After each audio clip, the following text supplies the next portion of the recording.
ஒரு அழகான குளம். அதுல ஒரு அழகான அம்மாவாத்து இருந்துச்சு.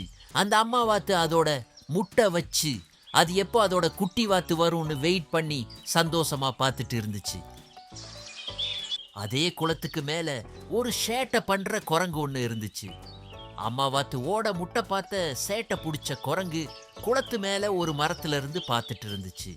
ஒரு நாள் அம்மாவாத்து இல்லாத நேரம் பார்த்து குரங்கு அந்த முட்டையெல்லாம் எடுத்துட்டு போய் குரங்கோட வீட்டில் வச்சிடுச்சு.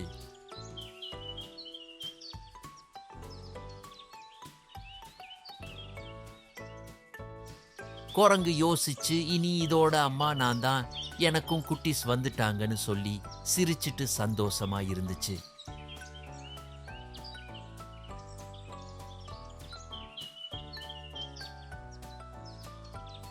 ஒரு நாள் முட்டையில இருந்து வாத்து குட்டி எல்லாம் வெளியே வர ஆரம்பிச்சது.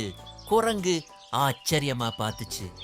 முட்டையில இருந்து வெளியே வந்த குட்டி வாத்து எல்லாம் ஒரே குழப்பாம பார்த்துச்சு. என்ன நம்ம அம்மா நம்மள மாதிரி இல்லைன்னு. ஆனாலும் அம்மா அம்மான்னு குரங்க சுத்தி சந்தோஷமா விளையாண்டுச்சுங்க.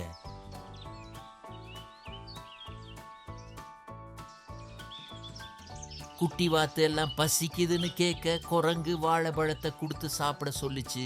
குட்டி வாத்து எல்லாம் குழப்பத்தோட பார்த்துச்சுங்க. இதுக்கு இடையுள்ள அம்மா வாத்து அதோட முட்டை காணும்னு காட்டுல தேடி அலைஞ்சிட்டு இருந்துச்சு.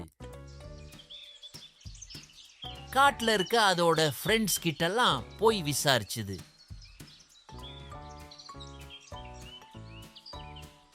கடைசியா ஒரு வழியா குரங்கோட வீட்டுக்கு போச்சு. மரத்து மேல இருந்த குரங்க கூப்பிட்டு என் முட்டைய நீ எடுத்தியன்னு கேட்டுச்சு. மேல இருந்த குட்டி வாத்தெல்லாம் அம்மாவை பார்த்த உடனே அம்மா அம்மான்னு ஒரு சந்தோஷத்துல கத்துச்சுங்க. என்ன மன்னிச்சுடு வாத்து, பார்க்க அழகா இருந்துச்சேன்னு எடுத்துட்டு வந்துட்டேன்னு சொல்லி மன்னிப்பு கேட்டுச்சு குரங்கு. பரவாயில்ல, என்னோட குட்டி பத்திரமா பார்த்துக்கிட்டதுக்கு ரொம்ப நன்றின்னு சொல்லி ஒன்னா குட்டி வாத்தோட ஃப்ரெண்ட்ஸ் ஆகிட்டாங்க. நன்றி.